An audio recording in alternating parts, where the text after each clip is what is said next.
ನಮ್ಮ ಮನೆಯಲ್ಲಿ ದಿನವೂ ಮಿರುಗೋ ಚೈತ್ರವೇ, ಬೆಳದಿಂಗಳ ಈ ಪ್ರೀತಿ ಕರಗಲು ಸಾಧ್ಯವೇ?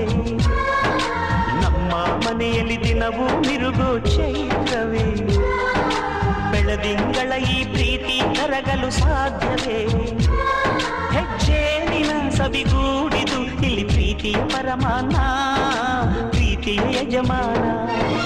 ನಮ್ಮ ಮನೆಯಲ್ಲಿ ದಿನವೂ ಮಿರುಗೋ ಚೈತ್ರವೇ, ಬೆಳದಿಂಗಳ ಈ ಪ್ರೀತಿ ಕರಗಲು ಸಾಧ್ಯವೇ?